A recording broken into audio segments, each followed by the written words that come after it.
အခုတစ်ခေါက်တင်ဆက်ပေးသွားမယ့်ဇာတ်လမ်းလေးကတော့အိန္ဒိယနိုင်ငံအတွက်ရွှေလီသေးစုရယူပေးခြင်းတဲ့အမတ်ကိုကိုယ်တိုင်အကောင့်ထဲမဖော်နိုင်ခဲ့ပေမဲ့သားသမီးကိုလက်ဆင့်ကမ်းပေးပြီးအောင်မြင်ခဲ့တဲ့မဟာဘီဆိုလူကြောင့်ဖြစ်ပါတယ်1988စိုးလံပြည့်နဘန်ပြိုင်ပွဲကို TV ကနေစိတ်ပြည့်လက်ပြည့်ကြည့်နေသူကတော့မဟာဘီလို့ခေါ်တဲ့နဘန်သမားအောင်တူဖြစ်ပါတယ်သူဟာကျွန်တော်ကနဘန်ရှက်ပြေအောင်ဖြစ်ခဲ့ပေမဲ့အခုချိန်မှာတော့တာမန်ရုံးဝင်နေဖြစ်နေပြီးလက်ရှိအိန္ဒိယနဘန်တွေကိုလေ့ကျင့်ရန်စတဲ့နေကြရဲဆိုပြီးဝေဖန်နေခဲ့ပါတယ်တို့လိုပဲနဘန်အသင်းကိုပြောဆိုခဲ့တဲ့သူတွေကတယောက်ဖြစ်တဲ့ပြည်နယ်ဆက်ချန်ပီယံတူကခမရကွန်းနဲ့ဝင်ဘူးလားဆိုပြီးစင်ခေါ်လိုက်သည့်အခါမဟာဘီရဲ့မျိုးလုံးထဲမှာမိတောက်သွားခဲ့ပါတယ်အဲ့လူငယ်ကတာမန်လူတယောက်ဟာသူ့ကိုမရှင်းနိုင်ဘူးလို့ယူဆကရင်ကုန်မော်ဘီရက်နေပေမဲ့စက္ကန့်ပိုင်းတွေမှာပဲမဟာဘီရဲ့ကြွကြုံမှုကြောင့်ကျင်းကျင်မို့လဲကျသွားခဲ့ရပါတယ်နောက်တဲ့နှစ်ကြိမ်စတိုင်မဟာဘီကိုအရှုံးပေးလိုက်ရတဲ့အတွက်လူကြားထဲမှာအဆက်တကွဲဖြစ်ခဲ့ရပါတယ်တကယ်တော့မဟာဘီဟာအမျိုးသားစင်နဘန်ရှက်ပီယံဖြစ်ပြီးနိုင်ငံတော်အတွက်ရွှေသေးရယူပေးဖို့ရည်မှန်းချက်အခိုင်အမာရှိသူတယောက်ဖြစ်ပါတယ်ဒါပေမဲ့လည်းဘောအကျိုးပေးကမကောင်းတဲ့အတွက်ရင်ထဲကအိမ်မက်တစ်ခုဖြစ်နေတာအဆုံးသတ်ခဲ့ရပါတယ်နောက်ဆုံးမှာတော့မိသားစုဝမ်းစာအတွက်ရုံးဝင်တဲ့လုပ်ကိုသာရွေးချယ်ခဲ့ရပါတယ်ဒါပေမဲ့လည်းအင်တော်ဂျာဘီရဲ့မဟာဘီကရွှေတသက်ယူမဲ့သူ့ရဲ့အိမ်မကိုအကောင့်ထဲဖို့အတွက်မမိုးရတည်တဲ့သူ့ရဲ့သားကိုလက်ဆင့်ကမ်းပေးမယ်ဆိုပြီးစိတ်ကူးထားခဲ့ပါတယ်ဒါပေမဲ့လည်းပထမဆုံးမွေးလာတဲ့ကလေးကမင်းကလေးဖြစ်နေခဲ့ပြီးတားယောက်ျားလေးလိုချင်တဲ့မဟာဘီကတော့ဇွဲမလျှော့ပဲထပ်ကြိုးစားခဲ့ပါတယ်ရွာတွေကလူတွေကိုလည်းတားယောက်ျားလေးရနိုင်တဲ့နီလန်ပေါင်းစုံကိုလည်းမေးခဲ့ပေမဲ့မင်းကလေးတွေကြီး၄ယောက်စတိုင်မွေးခဲ့ပါတယ်အဲ့ဒီခါမှာတော့မဟာဘီလေးလက်လျှော့ကနေရာမှာရှိထားတဲ့သူ့ရဲ့စုတစိတ်တွေစာသမီးတွေရဲ့တပ်ပုံကနေရာယူသွားခဲ့ပါတယ်ဒီနေ့မှာတော့ကျောင်းမှာရင်ဖြစ်လာတဲ့သမီးကြီးဂီတာနဲ့သမီးလက်ဘာဘီတာတို့နှစ်ယောက်ရဲ့လက်ဆက်လက်နာကိုမြင်သွားပြီးတပန်းသမားရဲ့သူစီးစင်းနေတဲ့သမီးတွေကလည်းသူ့ရဲ့အိမ်မက်ကိုအကောင့်ထဲပို့ဝင်နေတယ်ဆိုပြီးယုံကြည်သွားခဲ့ပါတယ်ညရောက်တော့သမီးနှစ်ယောက်ကိုတပန်းသမားဖြစ်အောင်လုပ်ပြီးသူ့အိမ်မက်ကိုဆက်လျှောက်ခိုင်းမဲ့အကြောင်းကိုဇနီးဖြစ်သူကပြောပြနေခဲ့ပါတယ်အိမ်မက်ရှူဆဲဖြစ်တဲ့သူဇနီးကသမီးနှစ်ယောက်စလုံးယောက်ျားဆန်သွားပြီးအိမ်တော်မပြုတ်နိုင်တော့မှကိုစိုးရိမ်နေခဲ့ပါတယ်ဒါမှလည်းမဟာဘီကအချိန်တနေ့ပေးပါဆိုပြီးတောင်းဆိုခဲ့တာကြောင့်အရန်ဆန္ဒပြင်းပြနေတဲ့ယောက်ျားကိုအပြစ်မမြင်တော့ပဲသဘောတူခဲ့ပါတယ်မနေ့9 နာရီထို့တော့သမီးနှစ်ယောက်ကိုနှိုးပြီးသူတို့ကျတဲ့လက်မေးမှုတွေကိုအဝါဆိုင်တိုင်းကနောက်တစ်ချိန်ထပ်စားခွင့်မရှိတော့ဘူးလို့ပြောခဲ့ပါတယ်သူတို့ရဲ့ဖခင်ဟာမနက်ခင်းတိုင်းသူတို့ကိုမိုင်မောင်းများစွာအပြေးလေးချခိုင်းပြီးစီကံတက်ချက်စွာလေ့ကျင့်ပေးခဲ့ပါတယ်ဒေးကြီးရဲ့အရှိခံဆက်ပါတယ်မင်္ဂလိဝတ်စုံတွေကသူတို့ရဲ့ပြီးတော့လှုပ်ရှားမှုကိုဟန်တားနေရကိုတွေ့ရှိခဲ့ရပါတယ်မဟာဘီကသူ့လူဖြစ်သူစီကဘောင်းမီတို့ရဲ့အင်ကြီးတွေကိုငားပြီးတမီတီကိုဝတ်ဆင်ခိုင်းကတည်တံ့လေးချင်းလှုပ်ခမ်းခဲ့ပါတယ်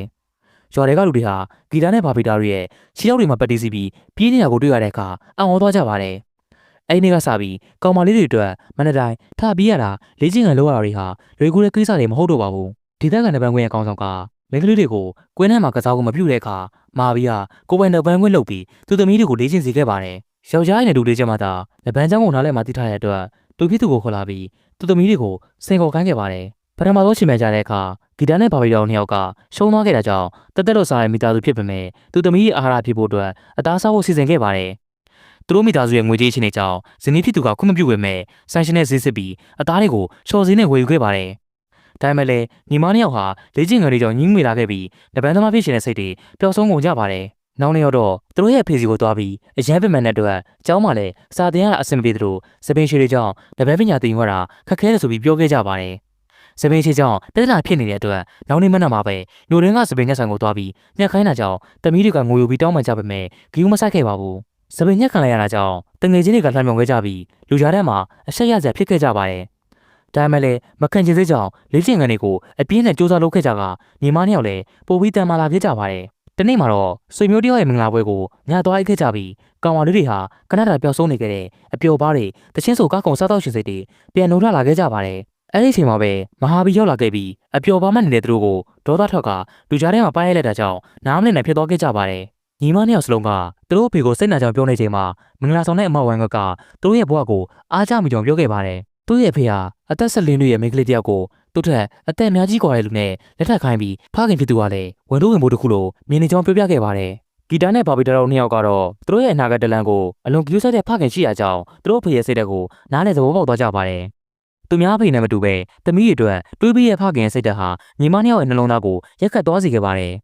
အဲ့လိုနဲ့သူတို့နှစ်ယောက်ဟာလေတွေကလေ့ကျင့်ရင်ကွင်းထဲမှာအရှင်ပြေလေ့ကျင့်ခဲ့ပြီးသူတို့အဖေရဲ့အိမ်မက်ကိုအကောင့်ထဲဖော်နိုင်အောင်ကြိုးစားခဲ့ကြပါတယ်ရှန်နိုင်ငံကြတော့ဂီတာရဲ့အေရှင်ကတုံးတိုးတက်လာတာကြောင့်သူ့သမီးတို့အတွေ့အကြုံပိုရနိုင်မဲ့နဘန်ပွဲကိုပြန်ဖို့တော့ဆုံးဖြတ်ချက်ချခဲ့ပါတယ်ဂီတာကိုအနီးနားကရောင်မှာကျင်းပနေတဲ့နဘန်ပြိုင်ပွဲကိုခေါ်သွားပြီးယောက်ျားလေးနဲ့ရှင်ပြိုင်ဖို့အတွက်စင်းပေးသွင်းခဲ့ပေမဲ့ပွဲစီစဉ်သူကလက်မခံတာကြောင့်အရှိန်စကားများခဲ့ကြပါတယ်ဒါမှလည်းယောက်ျားလေးနဲ့မိန်းကလေးကြားကပြိုင်ပွဲကိုပရိသတ်တွေကစိတ်ဝင်စားတဲ့အတွက်ဝင်ပြန်လို့ရသွားခဲ့ပါတယ် တဲမွေးစားတဲ့နေ့မှာ တို့ကြီးကကွင်းကိုဆူယုံနေကြပြီးဂီတာကိုလည်းမင်းကလေးဖြစ်တာကြောင့်ရှုံးမယ်ဆိုပြီးတောင်းပြောင်းနေခဲ့ကြပါတယ်ဒါပေမဲ့လည်းဂီတာကအတန်မာဆုံးဖြစ်တဲ့ကောင်လေးကိုပြန်ပွဲဖြစ်ရွေးချယ်ခဲ့တာကြောင့်အကုန်လုံးကအောင်သွားကြပါတယ်ယောက်ျားလေးနဲ့ရှစ်တိုင်းတဲ့ဂီတာကိုအနိုင်ရဖို့အတွက်ပျော်လင့်ကအားပေးနေကြပါမယ်တန်မဲကောင်လေးကလှည့်စားပြီးအနိုင်ယူလက်တာကြောင့်ရှုံးသွားခဲ့ပါတယ်အနိုင်ရရှိတဲ့ကောင်လေးကိုဒိုင်ယိုကြီးကယူပီနဲ့ဆဲဆူချခဲ့ပြီးဂီတာကိုတော့ယူပီ90ဆူချခဲ့တာကြောင့်မဟာဘီကပြန်ပွဲကိုရှုံးသွားခဲ့ပေမဲ့သူသမီးတို့ဂုဏ်ယူနေခဲ့ပါတယ်ဂီတာပထမဆုံးပြန်ပွဲမှာရှုံးသွားခဲ့တာကြောင့်နှစ်ရက်လောက်အိမ်ကိုပြန်နိုင်ဖြစ်ကဝမ်းနေခဲ့ပါတယ်မဟာဘီကသူသမီးနှစ်ယောက်စလုံးကိုခေါ်ပြီးနဘန်းပြန်ပွဲတွေကိုလိုက်ပန်ကယောက်ျားလေးကိုအနိုင်ယူနေတာကြောင့်နာမည်ကြီးလာခဲ့ပါတယ်အသားဆိုင်ပိုင်ရှင်ကိုသူကတိပေးထားတဲ့အတိုင်းသူသမီးနှစ်ယောက်ရဲ့ပုံနဲ့စုတစိတ်ပုံနဲ့ရှေ့ခွင့်ပေးခဲ့ပြီးအောင်ပွဲခံခဲ့ကြပါတယ်။ကျောင်းမှာလည်းဂီတာတို့ညီမနှစ်ယောက်ကရေပန်းစားနေကြပြီးရွာတွေကလူတိုင်းကလည်းသူတို့ကဂုဏ်ယူနေကြပါတယ်။မဟာဘီလည်းသူ့ရဲ့သမီးရဲ့အတွက်ဂုဏ်ယူမဆုံးဖြစ်နေခဲ့ပြီးအမျိုးသားစစ်နယ်ပန်းပြိုင်ပွဲကိုဝင်ရောက်ရှင်ပြိုင်ဖို့အတွက်အစင်သစ်ဖြစ်နေပြီလို့ယုံကြည်နေခဲ့ပါတယ်။ဒါပေမဲ့လည်းမဟာဘီကအလုပ်ကနေ9လမရတာကြောင့်သမီးနှစ်ယောက်ကိုလေ့ကျင့်ပေးဖို့အတွက်အကြက်ရိုက်နေခဲ့ပါတယ်။အဲ့ဒါနဲ့သူလည်းသူတို့အိမ်ကဖျားတွေကိုအသုံးပြုပြီးယာယီနယ်ပန်းပြတစ်ခုကိုဖန်တီးခဲ့ပါတယ်။ဖျောင်းဝါရှင်ပြန်ရမယ်တေဝန်စီမင်းစည်းကမ်းတွေကိုလေ့လာခိုင်းပြီး၃ကြီးပြန်ပွဲစနစ်ကို2မိနစ်စီနဲ့လေ့ကျင့်ခိုင်းခဲ့ပါတယ်။ပြန်ပွဲ၃ကြီးတွေကမှအမှန်များဆုံးရရတဲ့သူကိုအနိုင်ရသူဖြစ်သတ်မှတ်မယ့်အကြောင်းကိုရှင်းပြခဲ့ပါတယ်။ဂျူနီယာဆက်လူတက်တဲ့ပြန်ပွဲအတွက်ဂီတာရဲ့ကိုလေးချင်းကသတ်မှတ်ထားတဲ့ဝေဒမပြည့်တာကြောင့်စစ်စေးရဲ့သူကနောက်တစ်ခေါက်မှပြန်မှုအတွက်အကြံပေးခဲ့ပါတယ်။မဟာဘီကသူသမီးရဲ့အကြောင်းကိုသိရကြောင်းဂယုမဆိုင်ပဲစည်ရင်သွင်းပြီးရှင်းပြစေခဲ့ပါတယ်။ဂီတာကယောက်ျားလေးကိုတော့အနိုင်ယူခဲ့သူဖြစ်တာကြောင့်မိန်းကလေးတွေကိုအလွယ်လေးနိုင်ယူကချန်ပီယံဖြစ်ခဲ့ပါတယ်။အငယ်တန်းစစ်နယ်ပန်းပြိုင်ပွဲမှာလည်းဂီတာကချန်ပီယံဆုကိုရခဲ့ပြီးပရိသတ်တွေကြားမှာနာမည်ကြီးနေခဲ့ပါတယ်။အဲဒီလိုနဲ့အချိန်တွေတဖြည်းဖြည်းကုန်ဆုံးလာတော့အငယ်တန်းဆင့်ကနေအကြီးတန်းဆင့်ဖြစ်လာခဲ့ပြီးရှုံးပွဲမရှိတဲ့ဂီတာဟာနိုင်ငံစစ်ချန်ပီယံတယောက်ဖြစ်လာခဲ့ပါတယ်။ပြိုင်ပွဲကနေပြန်လာတဲ့လမ်းတစ်လျှောက်မှာဂျာသားတွေအကုန်လုံးကကြိုးစိုးကွန်ပျူတာခဲ့ကြပြီးအောင်ပွဲခံခဲ့ကြပါတယ်။အိမ်ဝင်တော့ဂီတာဟာသူ့ရဲ့ဖေစီကိုသွားပြီးပတရာမျိုးကအိန္ဒိယအားကစားတဲ့မှာနီးပြတဲ့နဲ့သွားပြီးလေ့ကျင့်ရမယ်လို့ပြောခဲ့ပါတယ်။နောက်နေ့တော့တာပါနှစ်ယောက်ကအားကစားရုံကိုထွက်လာခဲ့ကြပြီးဂီတာကတော့သူထွေနဲ့ဆင်းရမယ့်နေရာကိုသဘောကျနေခဲ့ပါတယ်။ဒါပေမဲ့လည်းနီးပြတဲ့နဲ့တွေ့တဲ့အခါမှာတော့တင်နန်းသူတွေအားလုံးကိုအရင်ကတင်ခဲ့တဲ့နီလန်းတွေကိုမိတ်ပြီးသူ့ရဲ့နီလန်းတိုင်းအချိန်ကန်ကနေပြန်စတင်ရမယ်လို့ပြောခဲ့ပါတယ်။အဲဒီအချိန်မှာပဲမဟာဘီကရောက်လာခဲ့ပြီးနီးပြတဲ့ကိုမိတ်ဆက်ကသူသမီးရဲ့အားသာချက်တွေကိုပြောပြီးရွှေတစဲစုရနိုင်တယ်လို့ပြောခဲ့ပေမဲ့နီးပြကသူ့ရဲ့နီလန်းကိုအထင်သေးပြောဆိုခဲ့ပါတယ်။ဂီတာကိုလည်းအချိန်ကန်ဆက်အောင်မလုပ်နိုင်ဘူးဆိုပြီးနီးပြတဲ့ကလူကြားထဲမှာအော်ငေါ့ဆူခဲ့ပါတယ်။မဟာဘီကအားကစားရုံမှာကြံနေခဲ့တဲ့ဂီတာအတွက်ရင်လေးစိတ်ပူနေပေမဲ့ဂီတာကတော့တငယ်ချင်းတွေရဲ့အဆွဲကောင်းမှုကြောင့်စပီရှင်နေထားပြီးအစားလဲမချောင်ပဲလှုပ်ရှင်ဟာကြီးလုပ်နေခဲ့ပါတယ်။နဘန်းသမားတယောက်ရဲ့အားကစားစိတ်သက်တွေရီမန်းချက်တွေပျောက်ဆုံးနေခဲ့ပြီးလူငယ်တဘာဝရဲ့အပျော်ပါးတွေကိုခုံမနှက်သက်နေခဲ့ပါတယ်။သူရင်ကတင်ခဲ့တဲ့နီလန်းနေနဲ့မတူတဲ့အတွက်ဂီတာဟာသူ့ဖေရဲ့နီလန်းတွေကိုအမားရီဆိုပြီးချိန်မြင်လာခဲ့ပါတယ်။ဂီတာလည်းအင်ကိုဝေးလေးပြန်လာခဲ့ပြီးအမေနဲ့ညမကိုလေ့ကျင့်ရေးတွေကမပန်မှန်ပဲလွတ်လပ်တဲ့အကြောင်းကိုကြွားလောင်ထုတ်နေခဲ့ပါတယ်။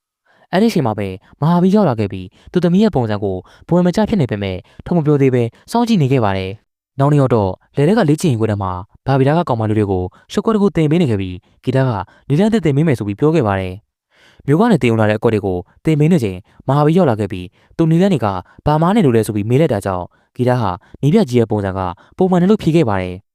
မဟာဘီလည်းသူ့ရဲ့ရင်ကိုရှေ့ဆုံးကန်ပြီးဘာမိုးတို့နီလန်းတွေကိုအထင်ကြီးနေရကြောင်းဒေါသထွက်သွားပြီးသူသမီးကိုသူနဲ့တပန်းတက်ခိုင်းခဲ့ပါတယ်။ဒါမှလည်းဇေယျကစကားပြောလာတာကြောင့်သမီးဖြစ်သူရဲ့ပညာမတအနာယူတော်ကိုခံလိုက်ရပါတယ်။ညရောက်တော့ဂီတာကသူပြောတာမှန်တဲ့အကြောင်းတသိပြနေတယ်ဆိုပြီးကိုယ်နေခဲ့ပေမဲ့ဘာဗီတာကတော့အဖေရဲ့နီလန်းကမမပဲအသက်ကြီးနေတဲ့အဖေကိုမိဘမအနာယူတော်ကမှားရဲဆိုပြီးပြောပြခဲ့ပါတယ်။ဂီတာလည်းညီမဖြစ်သူရဲ့စကားကြောင့်အထိနာသွားပြီးအခန်းထဲကနေထွက်သွားခဲ့ပါတယ်။မနေ့ရောက်တော့ဂီတာကအဖေဖြစ်သူကိုတော့မနှုတ်ဆက်ပဲအားကစားကြောင်ကိုပြန်သွားခဲ့ပြီးပြိုင်ပွဲတို့လေ့ကျင့်နေခဲ့ပါတယ်။ဒါမှလည်းဂီတာဟာနိုင်ငံတကာပြိုင်ပွဲမှာ၅ချက်စတိုက်ရှုံးနိမ့်ခဲ့ပြီးဘာဗီတာကတော့နိုင်ငံဆင့်ချန်ပီယံဖြစ်လာကဂီတာလိုပဲနိုင်ငံတော်အဆင့်အားကစားရုံကိုဝင်ခွင့်ရသွားခဲ့ပါတယ်။ညီမနှစ်ယောက်ပြန်တွေ့တော့ဘာဗီတာကပြိုင်ပွဲမှာရှုံးသွားပေမဲ့ညနေမပြတ်တဲ့သူ့အမကိုနေအများကြီးပြောင်းလဲသွားပြီလို့ပြောခဲ့ပါတယ်။ဂီတာလည်းနိုင်ငံတကာပြိုင်ပွဲကိုစတိုက်ရှုံးနေကြတာကြောင့်စိတ်တကြနေခဲ့ပြီးသူ့ရဲ့ညီမကိုရွေးဖွင့်နေခဲ့ပါတယ်။ဘာဗီတာလည်းသူ့အမကိုနှက်သိပ်ပေးပြီးအဖေကိုတောင်းမှခိုင်းတာကြောင့်အိမ်ကိုဖုန်းဆက်ခဲ့ပါတယ်။မဟာဘီကိုလည်းသူ့ရဲ့မိမကဂီတာအစမပြေကြောင်ပြပြနေခဲ့ပြီးသမီးကိုစကားပြန်ဖို့အတွက်တောင်းဆိုနေခဲ့ပါတယ်။အဲဒီအချိန်မှာပဲဂီတာရဲ့ပုံအောင်ဝင်လာတာကြောင့်မဟာဘီကသမီးဖြစ်သူရဲ့ငိုတောင်းမှန်တဲ့ကြောင့်စိတ်မကောင်းဖြစ်ကခွင့်လွှတ်ခဲ့ပါတယ်။အဲဒီလိုနဲ့မဟာဘီလည်းအိန္ဒိယနိုင်ငံကအေရှင်ပြည်လက်ကကျင်းပမဲ့နိုင်ငံတကာပြိုင်ပွဲအကြောင်းကိုသမီးတွေကိုလေ့ကျင့်ပေးဖို့အတွက်မြို့ကိုလိုက်သွားမယ်ဆိုပြီးဆုံးဖြတ်ခဲ့ပါတယ်။နီးမြတက်ကဂီတာပုံမှန်ကစားနေတဲ့55ကီလိုစား51ကီလိုဝိတ်တက်မှာရှင်မြန်မို့တော့ပြောခဲ့ပါတယ်။ဒါမှလည်းမဟာဘီကသူသမီးရဲ့အားသာချက်ကိုအသုံးချပြီး55ကီလိုဝိတ်တန်းကိုအနိုင်ရနိုင်တယ်ဆိုပြီးသူ့ရဲ့နီးစနစ်တိုင်းလေ့ကျင့်ပေးခဲ့ပါတယ် ဂီတာကိုညီမနှစ်ယောက်လည်းမနက်9 နာရီထွေးနေမစခင်မှာအားကစားရုံကနေ2 နာရီခိုးထွက်ပြီးသူတို့အဖေရဲ့တင်ကြမှုအောက်မှာလေ့ကျင့်ခဲ့ကြပါတယ်ဂီတာရဲ့ဝေးမကြလာတဲ့ကြောင့်နီးပြကတန်တရာဝင်လာခဲ့ပြီးအဆောင်ထဲကလေ့ကျင့်သူတယောက်ကလည်းသူတို့အဖေကိုခိုးထွက်တာကိုတွေ့သွားခဲ့ပါတယ်နီးပြကလည်းသူတို့ရဲ့အားကစားရုံကိုဂီကူမဆက်တဲ့ပုံဖြစ်နေတယ်ဆိုပြီးဘိုးဖွေကိုတန်ကြခဲ့ကညီမနှစ်ယောက်စလုံးကိုထုတ်ပယ်ခိုင်းခဲ့ပါတယ်မဟာဘီလည်းတမီးတွေရဲ့တင်ကြပြီးတပန်းပေါ်မှာထားတဲ့သူတို့ရဲ့စိတ်ဓာတ်ကိုပြောပြကခွင့်လွှတ်ပေးဖို့တောင်းပန်ခဲ့ပါတယ်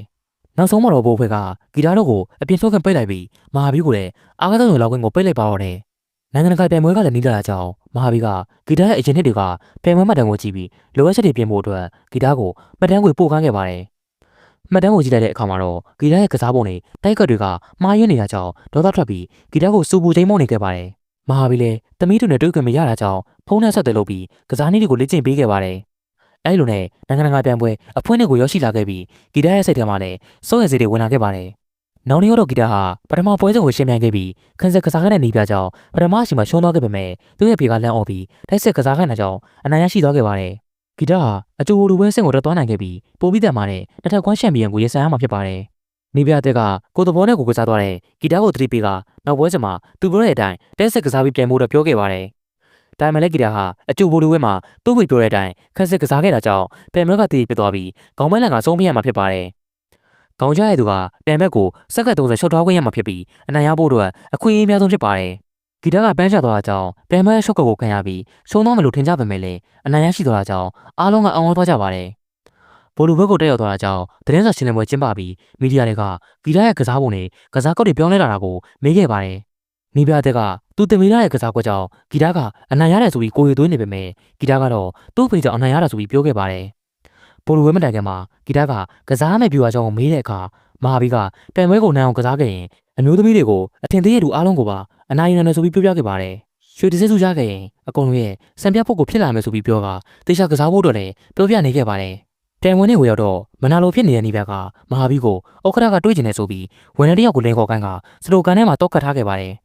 ဂီတာကလည်းအဖေကိုမတွေ့တာကြောင့်စိတ်ပူနေခဲ့ပေမဲ့အကောင်းဆုံးရှင်ပြန်နေခဲ့ပါတယ်။ဂီတာဟာဒုတိယစီစတဲ့ချိန်မှာအဖေရဲ့ထောက်ပြမှုလမ်းညွှန်မှုမရှိတာကြောင့်တန်ပွဲကိုရှုံးတော့မလို့ဖြစ်သွားခဲ့ပါတယ်။ဒါမှလည်းသူ့ဖေတင်တဲ့ပြန်ဘက်ကိုလှည့်စားတဲ့အကွက်နဲ့ပွဲပြီးကနေစက္ကန့်ပိုင်းလိုမှအမှတ်ချသွားပြီးရွှေတစစ်စုကိုစုခိုးနိုင်ခဲ့ပါတယ်။အိန္ဒိယနိုင်ငံတော်တခြင်းကိုကြားလိုက်ရတဲ့အခါမှာမဟာဘီလည်းသူ့အိမ်မက်ပြေးဝသွားတဲ့အတွက်စိတ်အေးသွားပြီးသူ့သမီးတို့လည်းကိုယ်ယုံမဆုံးဖြစ်နေခဲ့ပါတယ်။အဲဒီချိန်မှာပဲဝန်ထမ်းတယောက်ကအခန်းတော့ဖွင့်လိုက်တာကြောင့်ဂီတာစီကိုအမြဲပြေးထွက်လာခဲ့ပါတယ်။